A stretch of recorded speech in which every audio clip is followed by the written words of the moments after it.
Salut, c'est Clément de Mouvement Conscient. Et là, en fait, on est dans un monde où les sportifs de haut niveau s'entraînent le même nombre d'heures. C'est-à-dire qu'au bout d'un moment, ces sportifs ont grosso modo, à peu de choses près vraiment, les mêmes qualités physiques, les mêmes qualités techniques. Et maintenant, les records se gagnent à des millisecondes près. C'est incroyable.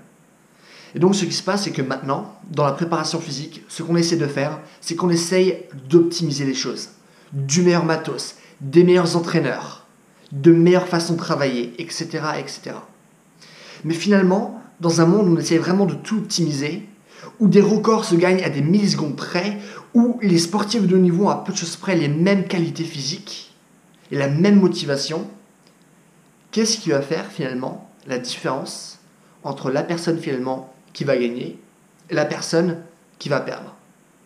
Parce que ce que je vais essayer de vous dire là dans cette vidéo, c'est que ce qui faisait gagner des sportifs de haut niveau avant, ce n'est pas ce qui fait gagner des sportifs de haut niveau maintenant. Et c'est ce qu'on va essayer de découvrir notamment à travers l'entraînement de Georges St-Pierre, qui est un combattant de MMA. Donc voilà, c'est parti. Alors ce qu'on va faire là maintenant, c'est qu'on va aller 10-20 ans en arrière. Il faut savoir que 10-20 ans en arrière, on n'avait pas toutes les connaissances physiologiques ou anatomiques qu'on a aujourd'hui. On n'avait pas toutes ces connaissances de par l'entraînement.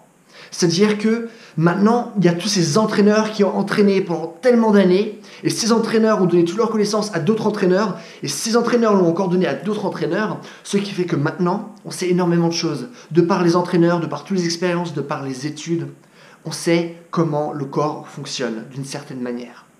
C'est-à-dire que maintenant, on sait comment gagner la force, on sait comment gagner en masse musculaire, on sait comment gagner en vitesse, on sait comment gagner en endurance, on sait comment gagner en souplesse.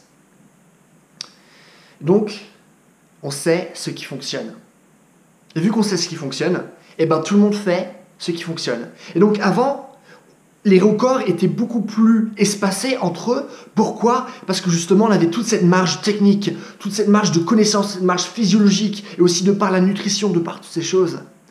Sauf que maintenant, cette grande marge qu'on pouvait avoir il y a 10-20 ans, maintenant, elle est toute petite. Donc, qu'est-ce qui fait vraiment la différence là maintenant ? Vu que maintenant, tout le monde fait ce qui fonctionne, donc tout le monde, à peu de choses près, s'entraîne de la même manière. C'est-à-dire que maintenant, la question, c'est pas pour gagner comment je vais optimiser mon entraînement, mais qu'est-ce que je vais faire de nouveau. Donc, c'est pas une histoire d'optimiser ce qu'on fait déjà, c'est une histoire de faire autre chose que ce qu'on fait déjà. Mais là, spontanément, vous vous dites, mais c'est trop facile de dire ça. Oui, bien sûr, il faut faire quelque chose de nouveau. Mais qu'est-ce qu'on peut faire de nouveau ? Si, d'après tout ton raisonnement, on devrait grosso modo savoir les marges qu'on peut encore avoir, les choses nouvelles qu'on peut faire. Et non, justement, parce que maintenant, dans la préparation physique actuelle, on se concentre que sur l'optimisation. Comment ce qu'on sait déjà, on peut le rendre meilleur. Mais c'est pas en mode, qu'est-ce que je peux trouver d'autre qu'il n'y a pas dans cette pratique ? Qu'est-ce que je peux aller piquer dans d'autres pratiques qui pourraient m'intéresser là maintenant ? Qu'est-ce que, par exemple, en natation, je pourrais piquer même au tennis de table pour augmenter une faculté de nageur ? Ça, je vous en avais déjà parlé avec Conor McGregor, qui lui, qu'est-ce qu'il a ? Il a un coach en mouvement. Il a Ido Portal, le meilleur coach en mouvement du monde, qui l'aide justement à voir cette petite chose, cette chose rikiki, mais qui fait toute la différence parce qu'elle est nouvelle. Et Georges St-Pierre fait au moins 3 choses que les autres ne font pas. Et c'est les choses qu'on va voir là maintenant. Alors la première chose que fait Georges St-Pierre, c'est qu'il travaille dans une piscine. Pourquoi devrait-il s'entraîner dans une piscine ?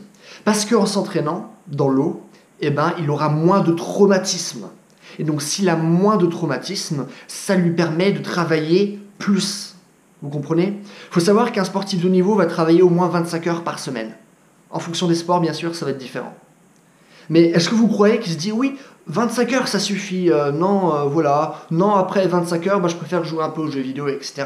Non, il travaille 25 heures parce que après, il risque le surentraînement, il risque de se blesser s'il fait plus que ces 25 heures. Et justement, travailler dans l'eau, ça permet de augmenter notre temps de travail. Il faut savoir que les sportifs de niveau qui s'entraînent le plus, sont des nageurs. c'est les nageurs qui s'entraînent le plus. Parce que leur sport traumatise moins que d'autres sports et donc ils peuvent se permettre de faire 30-35 heures par semaine. La deuxième chose qu'il a fait, c'est qu'il a arrêté de se concentrer uniquement sur la muscu pour augmenter ses qualités physiques. Il a commencé à faire de la gymnastique. Pourquoi? Parce que la gymnastique, c'est un sport beaucoup plus complet que la musculation. La musculation, c'est que de l'isolation. C'est-à-dire que même si vous faites des mouvements qui vont utiliser plusieurs groupes musculaires, par exemple comme le développé couché, ce qui est différent d'un mouvement par exemple comme le curl, vous n'allez que travailler un groupe musculaire, mais donc même ces mouvements où vous allez utiliser beaucoup de groupes musculaires sont des mouvements d'isolation, parce que le développé couché, vous l'intégrez dans rien du tout, c'est juste un développé couché. Sauf que en gymnastique, il n'y a pas de mouvement d'isolation, c'est que de l'intégration. C'est-à-dire que chaque mouvement, par exemple faire une traction, c'est pas faire des tractions pour faire des tractions, non, c'est faire des tractions pour les mettre dans un enchaînement. Et donc qu'est-ce qui se passe lorsqu'on commence à intégrer? Et ben on commence à devenir fonctionnel. Et ce que fait donc Georges St-Pierre par rapport à tous les autres combattants du UFC, enfin du moins la plupart, c'est qu'il fait de la gymnastique. Et lorsque Georges St-Pierre parle de la gymnastique, il a dit que son seul regret par rapport à ça, c'est de ne pas avoir commencé plus tôt. Alors troisièmement, je vais vous parler d'une loi économique qui s'appelle la loi de Pareto. C'est une loi qui dit que 80% de la richesse d'un pays est détenue par 20% de la population. C'est aussi donc la loi 80-20 si vous lisez des trucs de dev perso. Mais en fait, cette loi, c'est une loi qu'on peut appliquer partout, pratiquement partout, et notamment en préparation physique. Et ça, c'est quelque chose qu'on sait en préparation physique. Et donc, ce qu'on fait, c'est on se focalise sur ce qui marche. Bien sûr que faire de la muscu, par exemple, avec des poids, ça va être beaucoup plus important pour gagner plus de force que de faire de la muscu par exemple au poids de corps. On sait que si on veut gagner de la masse musculaire, que la muscu avec des poids c'est beaucoup plus simple. Du coup logiquement on va faire de la muscu avec des poids et donc pas au poids de corps. Ce qui paraît logique. Parce qu'on essaie de faire ce qui va rapporter le plus de résultats. Le moins d'efforts pour le plus de résultats. Comme ça on peut faire plus de choses. Et ça c'est très bien. Mais cependant on oublie ces tout petits trucs qu'on peut accumuler qui certes ne font pas un grand résultat à la fin, c'est pas eux qui vont nous apporter le plus de choses, mais c'est ces petits trucs qui cumulés, plus 1, plus 1, plus 1, plus 1, fait qu'à la fin, vous avez un meilleur score, que vous gagnez ce combat. Et Georges St-Pierre, il a compris ça, et vous pouvez le voir dans la manière dont il va essayer d'augmenter son temps de réaction. Ça va pas être qu'avec des drills habituels en boxe, etc. ou en MMA. Non, ça va vraiment être avec des machines et donc de travailler son temps de réaction de manière différente que la manière dont il travaillerait normalement dans un combat ou dans une discipline précise. Et donc bien sûr que ce qu'il fait là maintenant, c'est pas ça qui va lui donner le plus de résultats, mais c'est ça qui va lui donner un petit truc.